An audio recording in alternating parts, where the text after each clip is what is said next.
Hey, welcome to The Feast Life, where we empower you, the modern homeschool mom, to create a life in homeschool you love. I'm Julie Ross, the creator of the award-winning curriculum A Gentle Feast, a homeschool veteran of over 20 years, and a certified Christian life coach. Charlotte Mason said, life should be all living, not a mere tedious passing of time. So on this show, we seek to savor the feast of life.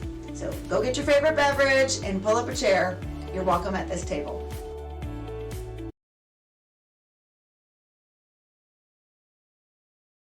So yesterday we talked about what I call the gentle path, that as opposed to our traditional school mindset that is standardized and is very high pressure and is very much focused on results, that there is another way to teach our children, which is what has been around for hundreds of years and is actually how human beings learn best. And so Charlotte Mason, the way that her approach works, it's very much honoring of the child, and it's actually giving them the nourishment that they need for their minds to grow. And like she says, we don't necessarily need a better method of education, but we need a more accurate view of children. And so it's part of it is deprogramming ourselves from the traditional school mindset. Even if we maybe didn't go to a traditional school, it's so wrapped up in our society, and our society is so high pressure and results focused on childhood these days that even if that wasn't your school experience, you're still going to be exposed to that everywhere you go pretty much. And so it's being able to even recognize that pressure and see when it's coming up in your life subtly, and then making a choice, if you so choose, to choose a different path for your homeschool. Okay, so that's kind of what we're going to go over today. So I just wanted to lay that foundation for those who are not here. So if we're going to make a new path, a gentle path, the first thing we need to do is we need to set up the guardrails. So we need to say, okay, like I'm making a path in the woods, and this is where I'm going to be laying the path. We need to have our direction and our purpose. And I see the guide rails in a Charlotte Mason style education as the role of the teacher and the role of a student. And kind of getting your understanding of these two roles are so key, again, because our traditional school mindset confuses those and has such a different approach than how Charlotte Mason said. So even subtly, it can influence your homeschool. Even if you've been doing Charlotte Mason forever, sometimes we don't realize the way these subtle influences can infiltrate our homes. So whether you're new to this philosophy and new to homeschooling, or you've been doing this forever, I hope you can really glean something out of today's call in terms of what is your role in educating your children, and then what is their role and what is the difference between the two of them and how we can form that path. Okay, so first, in a traditional school, and again, most of y'all know this, so I'm just reviewing what most of you probably experienced, but the teacher pre-digests the knowledge. So the teacher, gosh, when I was a public school teacher, I would spend my entire summer reading through books and going on Pinterest and trying to find all these ideas. And well, when I was a public school teacher, Pinterest didn't exist. There were like these little, what would they call it? The mailbox magazines. And I used to have to go to the mimeograph, and this is how old I am, to copy all these little worksheets for my kindergarten class. And basically, I'm the one digesting all the knowledge. I'm deciding what's important, what's not important, how I want to package it. Do I want to make it a PowerPoint or a game or put it into little centers? And then I'm going to spoon feed it to my students. Charlotte Mason uses the example of a mama bird pre-digesting the food and then vomiting up into the baby's mouth. Why does the mama bird do that? Because the baby bird can't chew and digest the food on its own yet. And so the mama's bird has to digest it for the baby. But Charlotte Mason says, no, our children are capable of so much more than we give them credit for. They're actually able to come in age-appropriate developmental stages to digest this meat and this food for themselves. We don't need to be the ones pre-digesting it for them. All right, and then the teacher will assess the knowledge. Okay, this could be a test, a quiz, a paper, something like that, based on what the teacher thinks the students should know. And like when I was planning my lesson plans, we'd have to be like, at the end of this lesson, the student will be able to blah. So this is the outcome, okay? And then I'm going to measure the outcome. Did they meet this outcome based on whatever I thought was important from the lessons? Then the teacher motivates the students. And I put that in quotes because we know these kind of things can have short-term motivation, but they don't instill long-term internal motivation that will drive a love of learning for a lifetime. And so the teacher uses entertainment, like personality or videos or songs or things like that, to get the students' attention, to motivate them to want to learn this stuff. And that's going on the personality of the teacher. I know you all probably had really good teachers with great personalities and you just liked them. So you wanted to do good work because like they were just super sweet. Like I think of Miss Honey and Matilda, right? All the kids in her class just thought she was amazing. And I know I had teachers like that growing up that I just thought they were like so wonderful. I wanted to do well for them. But what happens the next year when you don't have that same teacher? So again, it's that external motivation. Rewards, grades, etc., are always putting the motivation out here rather than building that habit of motivation from within the child. Okay. So if we're not going down that traditional path, what does it look like? What is the teacher actually doing? And I think there can be a lot of myths and misconceptions about Charlotte Mason's philosophy when it comes to the role of the teacher and the role of the student. It's not, I'm not going down this traditional path. My kid's just going to decide whatever they want to learn is what we're going to learn. And we're just going to have these laissez-faire days. No, the teacher has a definite role. And let's dive into kind of what that looks like. So I have all my little Charlotte Mason volumes laid out here. So I'm going to be laying a lot of quotes on you and a lot of reading because she says it so much better than I do. Okay, so first of all, the teacher on the gentle path is a guide, philosopher, and friend. Okay, and that comes from volume 6. Let me read to you what she has to say about that. My volume 6 is falling apart. Okay. In urging a method of self-education for children in lieu of the various education which prevails, I should like to dwell on the enormous relief to teachers, a self-sacrificing and greatly overburdened class. And that is so true. I have so many friends who are public school teachers and they are like saints. I tell them this constantly, like the work that they do and the things that they have going on, they are saints. So Charlotte Mason was right there for teachers are just so wonderful. The difference is between driving a horse that is light and a horse that is heavy in hand. The former covers the ground of his own will, and the driver goes merrily. The teacher who allows his scholars the freedom of the city of books is at liberty to be their guide, philosopher, and friend, and is no longer the mere instrument of forcible intellectual feeding. Again, using that metaphor of the mom bird predigesting the food for the baby bird. Okay, so a guide, philosopher, and friend. I just love that picture, don't you? That's what I want to be for my kids, like for their whole lives. And so I'm setting that up now. I'm not the teacher and I know everything and I'm going to teach it to you. No, we are on this journey. We are learning together. So I've already been down this road. I've learned a lot of things. I can help guide you, but I'm not like forcing you, like she talks about, like with a whip of a horse. Here we go, here we go, here we go, here we go, right? A philosopher, we can just have discussions about big ideas and really cool things. How fun is that? And then just to be like their friend. And I'm not being like, oh, let's go shopping. And I'm like your bosom buddy, but we can have these mutual discussions. We can talk about things that we're learning and growing in, just like I would a friend as well. And that the relationship is pleasant. Like I'm like, I want to hang out with someone who's my friend. I want to like call them up on the phone and be like, oh my gosh, you can't believe what just happened to me today. I want my kids to feel that way about me too. So that is such a beautiful picture. I love that term. Okay. And then another thing the teacher does is it excites the appetite. So the reason my curriculum is called A Gentle Feast is Charlotte Mason talks about food a lot. She's a woman after my own heart. Okay. So basically she's saying that children need a certain kind of mental food in order to grow their minds, just like their bodies need certain kind of healthy food to grow their bodies properly. Our role as the teacher is to excite their appetite. So this book comes from When Children Love to Learn. I'm going to put all my book recommendations and quotes and things in a resource for you guys at the end of this. Don't feel like you need to write all the books down. But in here, she says, the idea may exist in a clear, distinct, and definite form as that of a circle in the mind of a geometrician, or it may be a mere instinct, a vague appetency towards something, like the impulse which fills the young poet's eyes with tears, he knows not why. To excite this appetency towards something, towards things lovely, honest, and of good report, is the earliest and most important ministry of the educator. So our role as the teacher is to help excite our children's appetite for things that are lovely, honest, and good. How do we do that? How do we help? Just like we want our children to like not like detest food that's healthy for them, right? We want the same thing with things that are beautiful and good that they are learning about. Because again, our culture and society is so the complete opposite of that, right? And they're going to be bombarded with things that are not true, that are not beautiful, that are not good on a regular basis. And we're training them to like the things just like we're training them to like some broccoli. to help them like these things that are beautiful and good: poetry, art, scripture, songs, stories, things like that. So we're going to fill our days with those things. And by exposing our children to these things, we're going to help increase their appetite for those. Okay, and then the teacher plans and prepares the feast. So this is from school education.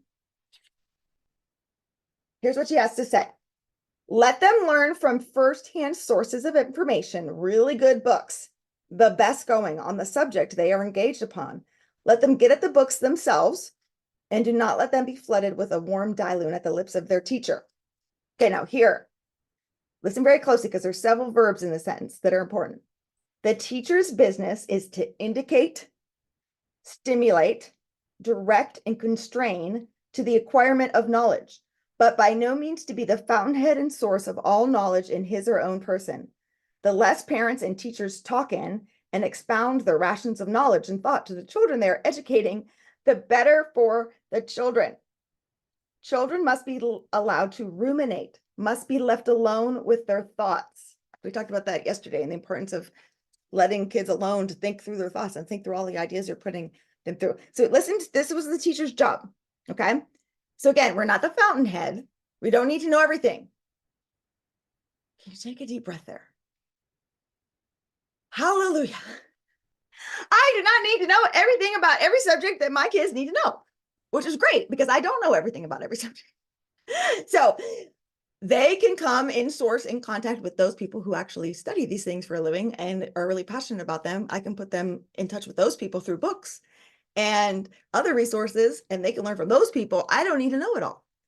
That is such a relief, because when I was a teacher, I did have to know it all, right? I'm the one pre-digesting all the food. I have to know. And then when a kid asks a question like, when I taught fifth grade math, oh my, they would ask me these questions and I'd be like, I'm not really sure I know how to do that. You know, and I'm like, oh dear, this is bad because I have to be the one to know it in order to teach it to them. And here's what we do. We indicate. So that is planning out what we are going to be doing. I know what books, I know when, in what order. I have a plan. Okay. It's not just a free for all. I'm going to direct. So I'm going to say, okay, we're going to do this book. Then you're going to come back and narrate to me. We have 20 minutes for this lesson. I'm going to direct our days. And then I'm going to stimulate. Who remembers what happened last time when we read Heidi? Or, oh my goodness, today we're going to sing one of my favorite hymns. You're giving them a little bit of motivation. Again, it's not a show. It's not a circus. We're not here to entertain, but a little stimulating does good sometimes. And then we're constraining. We're keeping our children on course of what they're supposed to be doing during a given time period. Okay, the teacher on the gentle path provides accountability. And this is key because it's not just do whatever, whenever you want approach. There is a definite plan, and we're keeping our children accountable for what it is that we ask them to do. We want them to build, I'll talk about that in a second, about habits, but okay. So she says that the teacher's job is for the appropriation and assimilation of knowledge, okay? We're going to help guide them in this. Children have a right to the best we possess. Therefore, lesson books should be, as far as possible, our best books. You're going to hear this repeated. They weary of talk and questions bore them, so that they should be allowed to use the books for themselves. They will ask for help if they wish. They require a great variety of knowledge about religion, humanities, science, and art. Therefore, they should have a wide curriculum. So lots of the feast that Charlotte Mason talks about is there's a lot of different subjects here. You're just getting them in little bite-sized pieces. You're not like stuffing them all into your child every day, but over the course of a week, over a course of a year, over a course of a life, they're being exposed to all these beautiful, wonderful subjects. The teacher affords direction, sympathy in studies, a vivifying word here and there, help in the making of experiments, teaching of mathematics, etc. And then the teacher is going to hear the child narrate, which we will talk about in a little bit. It's not go read this or go listen to this, and then there's no accountability. The teacher is keeping the child accountable because it's, okay, come tell me about that.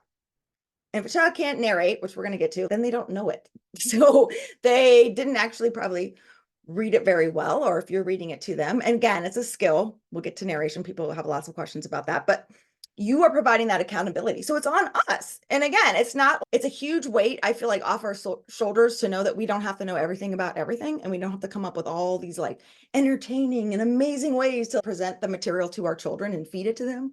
We just get to present the feast. But we do have to remember that we are called to be consistent, to provide that accountability.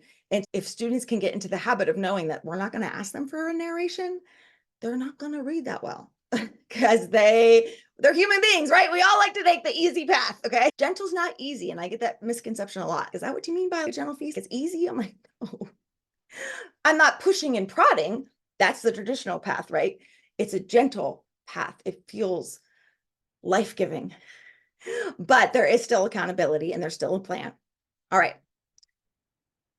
The gentle path guides children in good habits. So like I was saying here with this accountability, if they know that they can just read and they don't have to pay attention, natural human tendency, they're not going to pay attention. So we want to instill good habits in them. Charlotte Mason says education is an atmosphere, a discipline, and a life. By discipline, she means habit. So 1/3 of our job as a parent is to help our children in the formation of good habits. We know that to form in his child right habits of thinking and behaving is a parent's chief duty, that this can be done for every child, definitely within given limits of time. We're going to talk about habits all day tomorrow. I'm going to move on from that one, but just keep that in the back of your mind, okay? And then another thing the teacher does is the teacher presents living ideas. To nourish a child daily with loving, right, and noble ideas, we believe to be the parent's next duty. The child, having once received the idea, will assimilate it in his own way and work it into the fabric of his life. And a single sentence from his mother's lips may give him a bent that will make him be a painter or a poet or a statesman or a philanthropist. The objects of the lesson should be in the main twofold: to train the child in good mental habits like attention, accuracy, and to nourish him with the ideas which may bear fruit in his life. So these ideas, where did these ideas come from? Oftentimes they come from books. They can come also from things. They can come from out in nature, from art, from music. But in Charlotte Mason education, most of the time you're going to find them in the books that you're reading. The beautiful living books are full of rich ideas. Okay, here's what Charlotte Mason had to say. One more thing is of vital importance. Children must have books, living books. The best are not too good enough for them. Anything less than the best is not good enough. And if it is needful to exercise economy, let everything that belongs to soft and luxurious living before letting go the duty of supplying books. So now when you get that Amazon box on the porch, you can read this quote to your husband and tell him, Charlotte Mason said I was supposed to have the very best books. So that's why, and we can forego something else because I want these. No, I'm just kidding. But you're saying books are so important. We need not say one word about the necessity for living thought in the teacher. It is only so far as he is intellectually alive that he can be effective in this wonderful process we call education.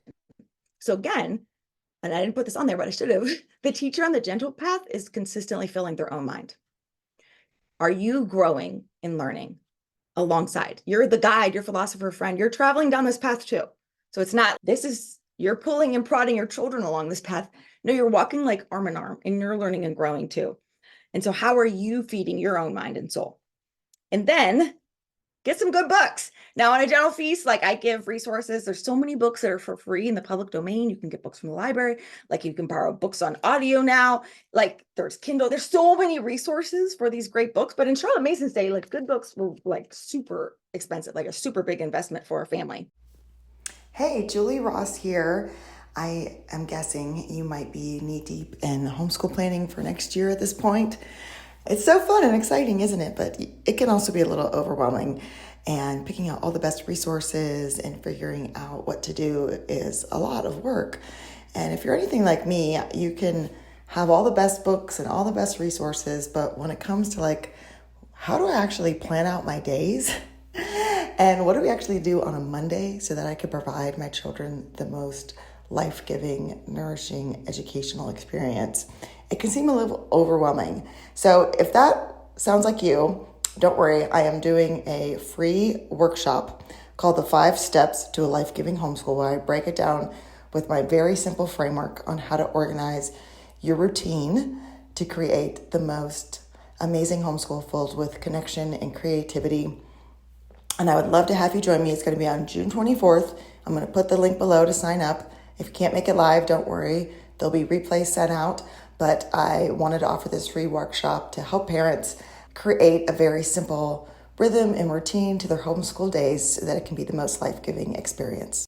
If you would like to join me, just go to thefeastlife.me/life-giving homeschool. That's all one word.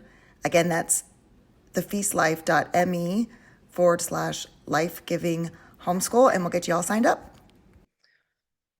All right, and then the teacher designs the timetables. So the teacher sets up the rhythm and the flow of your days.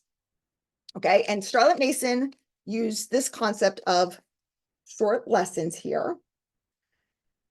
And it's the teacher's job to ensure that the child's paying attention, to build that habit, to have the short lessons, and to devise like a routine and a schedule for your days that makes sense, that flows depending on your child's age. Her concept of short lessons was extremely developmentally appropriate. Remember, I was saying the difference between the gentle path and the traditional path. One of the differences is that Charlotte Mason's approach is developmentally appropriate. So little children cannot sit at a desk for 2 hours a day. Their little bodies cannot do it. And it was so frustrating as a kindergarten teacher. It's like these expectations that these little 5-year-olds are going to just sit at a desk. They can't do that. And most adults can't, right? And her focus is on building this habit of attention. I think the adult attention span now is like down to 3 seconds they've measured. Thank you to smart devices. So that don't make us smart. But anyway, that's a story for another day. And so our children, we're building this habit of attention in them. They can't focus on a language arts lesson for 45 minutes. Okay. When they're little, they can't listen to you read for an hour and then tell you what it was about. Their attention's going to wander. Okay. And so when you're designing the timetables, and Charlotte Mason does give some suggestions for times for various ages, and in a Gentle Feast, I include these, but you can find these on the internet too, of how much they should be covering for each of the different subjects. And so it's our job as the teacher to make a rhythm and a flow for our days that incorporates her principles of scheduling and principles of short lessons. So she says, let us look in at a home schoolroom managed upon sound principles. In the first place, there is a timetable written out fairly so that the child knows what he has to do and how long each lesson is to last. Okay, because there's this universal rule that if we give children all day to do an assignment, it will take them all day to do an assignment. Charlotte Mason is very clear. There is a definite time to do the work. The idea of definite work to be finished in a given time is valuable to the child, not only as training him in habits of order, but in diligence. He learns that one time is not as good as another, that there is no right time left for what is not done in its own time. This knowledge alone does a great deal to secure a child's attention. Again, the lessons are short, seldom more than 20 minutes in length for children under 8, and this is for several reasons. The sense that there is not much time for his sums or his reading keeps the child's wits alert and helps him to fix his attention. He has time to learn just so much of any subject as is good for him to take in at once. And here she goes on to talk about some of how our brains can use different parts of a lesson, how it's good to take some, when you're thinking through your timetables, to look at, okay, math is using one part of your brain, listening to a story, narrating is using a different part. How can I vary that throughout my day to not exhaust my child doing reading and reading and reading and reading and reading? We don't want to do that. So it's our job as a teacher to think through our schedule, our flow, our rhythm, and what works best for each child. Again, this is individualized, it's not standardized, okay? And so I think yesterday, when I was reading through the chat, somebody asked, how do you get your kids to sit there and listen? I'm like, when they were little, they didn't sit there and listen, okay? They were jumping on the trampoline while I was reading to them. They were swinging on the swings while I was reading to them. They were doing somersaults on the floor while I was reading to them. They were eating food while I was reading to them. They were always doing something. Now they're all teenagers and they can just sit and read. But when they were younger, no, that's not appropriate. That's not developmentally. And some kids can. Like when I was a little kid, I could do that. But most of my children could not. And so instead of resisting that, we would do short lessons. And at first, for some of my kids, it was really short. And then we would build on for that habit of attention. But now they can pay attention to a whole 30, 45-minute lesson as they've grown up. But it didn't start out that way. People are like, can you give me a schedule of how I can combine like 3 different forms and what we can do each day? And I'm like, I can give you some principles, which is what Charlotte Mason talks about. We only have actually one copy of Charlotte Mason's timetables. They're from 1908. 1 year out of all the years of the PNEU, we have one copy. I'm guessing they probably changed that on a regular basis, or different parents did different things, right? We don't know because we only have one copy. And so you as a parent, it's up to you to take her principles, which is what I was telling you about, with short lessons, varying subjects, making sure there's a definite kind of plan. And again, plans can be changed, right? But having a plan at first really helps.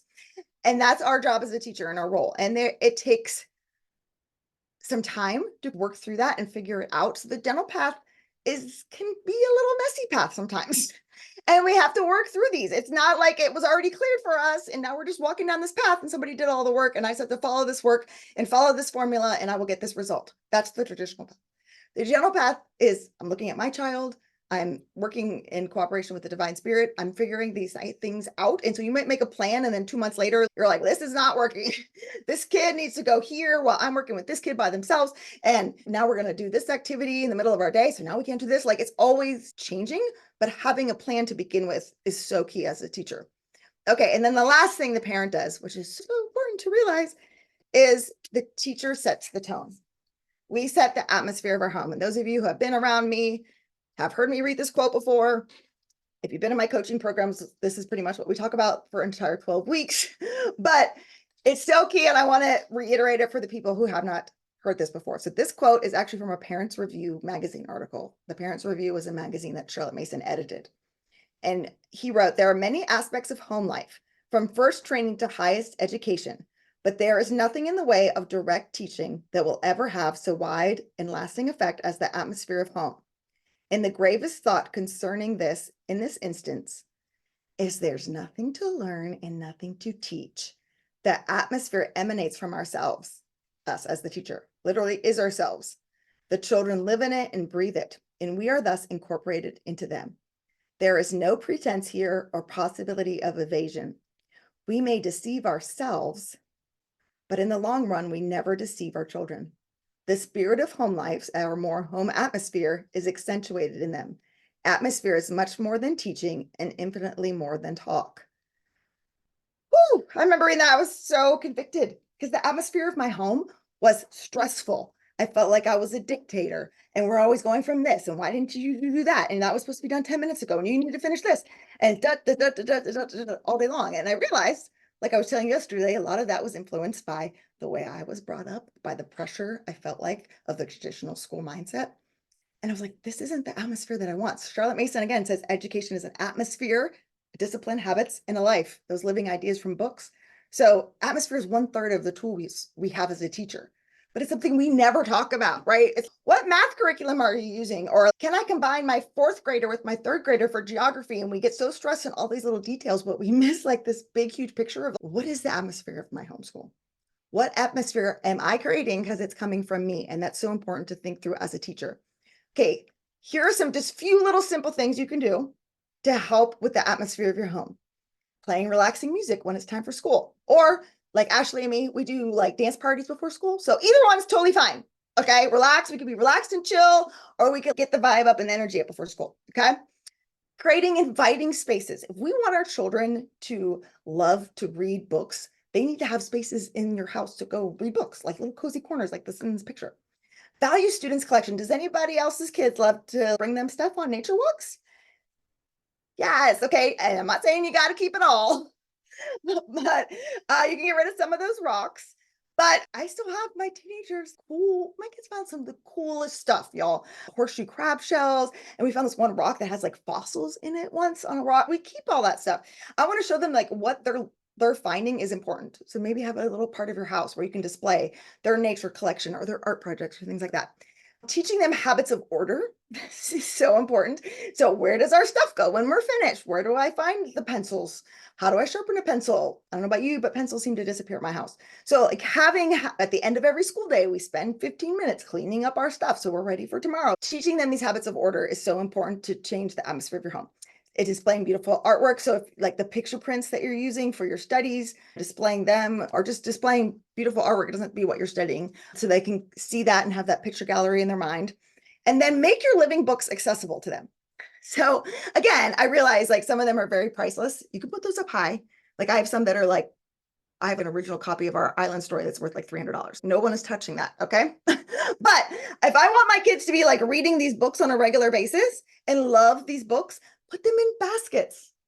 Put them where they can get them from the bottom shelf. And when they're bored, they can go and they can find those books. Okay, so if we're doing all these things, right, it can feel like a lot.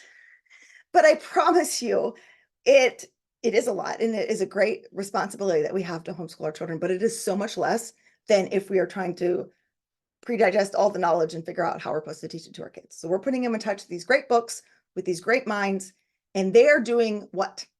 What are our kids actually doing? Now, in the traditional path, right, the children are just little empty passive buckets. Like, I'm just sitting here waiting for my teacher to tell me what's going to be on the test and what's important, and then I might actually put some effort in. We don't want that. So we want our children to be motivated lifelong learners. How do we do that? So Charlotte Mason said it's through self-education. It doesn't mean they're just going to learn and decide to do whatever they want. Okay. So again, I want to make sure that you have that distinction here. There is a path, there is a plan, but what is the student's work? So she says, one thing at any rate we know with certainty, that no teaching, no information becomes knowledge to any of us until the individual mind has acted upon it, translated it, transformed, absorbed it to reappear like our bodily food in forms of vitality. Therefore, teaching, talk and tale, however lucid or fascinating, affect nothing until self-activity be set up. That is, self-education is the only possible education. The rest is a mere veneer laid on the surface of a child's nature. So it can sound like, okay, well, what does that actually mean? What is the kid actually doing? Listen, look, they're going to take the knowledge that's coming to them. They're going to act upon it, translate it, absorb it, just like you would your food. Okay. This comes down to the process of what Charlotte Mason called narrating. She said, narrating is the act of knowing. It's very simple. This is why this path is so powerful, is because of this process right here. Charlotte Mason said, as human beings, we naturally communicate what we know. Why would we not use that as a form of working out a child's education?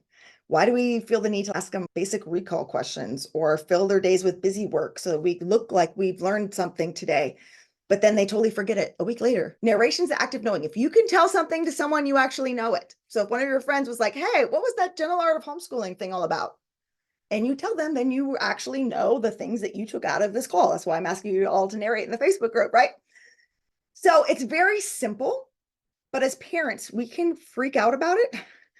And I think a lot of it has to do with our public school mentality, that traditional school mentality. Like, my child's narrating, but I don't think they're really getting enough out of it because they're missing some details, and we think, again, this is what it should look like. This is the result that I'm expecting, and my child is doing this. And we can put so much pressure, unwilling, not even knowing we're doing this, on our children, that their narrations have to look how we expect them to look. And that's going to create resistance and turn a child off like nobody's business. Okay. I'm not saying you don't ever encourage your children to put more into their narration once they get to like middle school. I would help my children edit their written narrations. That's later. I have a whole class on narration, so I'm going to put that in here, but I really want to touch on this because this is the work the student's doing. Charlotte Mason said, if you want to see what narration's like, read Dickens or Austen, and then the next day narrate it to somebody. I would encourage you, read Charlotte Mason's volumes and then narrate to someone. Because you will realize what higher level thinking skills. So when your child's narrating, so let's say you read Aesop's Fables to your child. That's always a great one to start with because it's very easy if they've never narrated before, because they're very short and they are a story. So you read Aesop's Fables and you're like, okay, so tell me what happened in the story. What does your child have to do? They have to take all the information and all the words that just came into their brain, right? They have to sort them, decide what's important, what's not important, what order did things happen in, right? And then they have to communicate that in words to somebody else. Do you realize all those higher level thinking skills that happen in that very simple 2-minute process, right? As opposed to a basic level kind of recall question doesn't use all that higher level thinking. And we can get stressed at first if our kids aren't narrating the way we think they should, but we don't realize this is such a hard mental concept. It's a muscle and it gets strengthened over time. But once kids can narrate, they can learn anything. Once they know how to go to a book, go to a source, take the information in, sort it, figure out what's important, what's not important, put it into their own words. They're going to be able to learn all kinds of stuff. I remember my daughter in one of her history classes in college, I was like, oh, hey, how's it going? Oh my gosh, mom, it's so easy. I was like, really? Why? So all we have to do every week is read a chapter and then we have to write about it. So I've been doing that my whole life. And I was like, oh, okay, cool. Glad you got that. And it just becomes like natural. Like this is just what people do. So it's not, again, it's a muscle, it's a process. I will link in the email that we send out with the replays or maybe in the Facebook group. Like I have a whole hour-long talk on narration. So I'm not going to keep going with that because I want to make sure we have time to hear from some people today. But just so you know, if you have been using this and you find that you are frustrated with it, go watch that talk because there's so much in there. And this is really a simple yet very powerful way to interact with your children. And what a beautiful gift we give our children. I just want to acknowledge that we are listening to what they have to say and what they think is important compared to the other path where it's, this is what I think is important. If you don't know these 5 things, then you get an F. Like it's night and day different to go, okay, you thought that was important. I thought this was important in the story about George Washington, but you thought it was really important that he was yelling at his little brother. That's what you're going to remember from this story, right? But all these different things will eventually get in with your children as well. Okay, what else are our children doing in a Charlotte Mason education? They're observing science experiments, nature, art. They're making connections, which is so cool. Charlotte Mason said education is the science of relations. I love it. My kids make these connections between things I would have never connected. Again, it's not the teacher's job to make those connections. When I was a public school teacher, I could make a darn good unit study. Like we're going to learn about oceans and we're going to read all these books and do art about oceans and music about oceans and do all this stuff with oceans. And I was doing all the work of making the connections for the kids. No wonder I was so tired. So our kids can make those connections for themselves and then they actually own it and it's meaningful to them. They're building good habits. And we'll talk about that tomorrow. Doing their best. They're playing, they're exploring, they're learning from their mistakes. What an amazing gift. Again, we give our kids that they can learn from their mistakes. It's not like you have to get it right and you have to get it right now. And if you don't get it right now, then you fail. And then you're like, oh, I guess I'm never going to know this. No, learn something, try something. It doesn't work. Okay, awesome. Like now we know how not to do that. Actually, there's that movie, a cartoon called Meet the Robinsons, and we love it around here. But he makes all these like inventions as like a little scientific kid. So if you have a scientific kid, go watch the movie. It's so cute. Meet the Robinsons.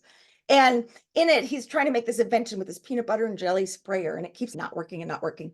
And at one point, he makes it, and it just peanut butter and jelly goes all over the house. And the whole entire family starts cheering for him. And he's, what is happening? And they're like, oh my goodness, you failed. That's so awesome. Because now you know that doesn't work. Like Edison said, right? I learned 1,000 ways not to invent a light bulb. We can give our kids these freedom. We don't have to know it all right. We have to know it right now. And that's what's causing all the stress in our kids' youth, right? We can learn from our mistakes. Okay, I don't think that was Abraham Lincoln crossing the Delaware. Who do you think that might be? Like we can have these conversations with our kids without berating them, be like, that's wrong. And then they actually learn it. That's how human beings learn, by making mistakes, trying things. It doesn't work. We fail. We get back up. We try something else. And we need to allow our kids the freedom to do that too. And then our kids need to have a humble, teachable heart. And that Charlotte Mason talks about, that's part of this habit of, I don't know everything, but I'm going to try. All right. And this is my favorite Charlotte Mason quote. If you're in the Charlotte Mason world, I'm sure you've heard this before. But we all need to hear this today, especially at the end of the school year. The question is not how much does the youth know when he finishes education, but how much does he care? And about how many orders of things does he care? In fact, how large is the room in which he finds his feet set? And therefore, how full is the life he has before him? So remember, we're not educating our kids so that they can be this result, so they can have a life later, right? We're putting them in this big room. The gentle path is a wide path. And we're going to talk about that tomorrow, about how it expands and grows over time. And we are giving our kids this gift by having a clear understanding of our role as the teacher and their role as the student. And we are putting them in touch with so many beautiful things, so many wonderful ideas that they do care. Most kids do not care about learning. And that was like my kids in college, they would get so frustrated with like their peers because they're like, they just don't care. Like it's just, how do we get through this? What's the least amount of work we can do to pass this class so we can move on to the next thing? And it wasn't like, I want to learn this because I'm in this class and I'm paying a lot of money for it because it's interesting, right? And that never occurred to them. That was their product of their education. I'm like, no, I want my kids to actually care. Because if they care, then they're always going to want to learn. They're always going to want to grow. They're always going to want to try new things and expand their minds. All right, so how do we build the gentle path? Today we talked about putting up those guardrails, the role of the teacher and the role of the student. Tomorrow we're going to talk about the habits, clearing all the debris out, and then how we can fertilize and cultivate that to expand and grow on this path over time as our kids continue to grow. Hey, thanks for watching. If you liked this episode, please heart it down below and make sure you subscribe so you never miss an episode. Leave a comment and let me know what you learned in today's episode. I'd love to hear from you.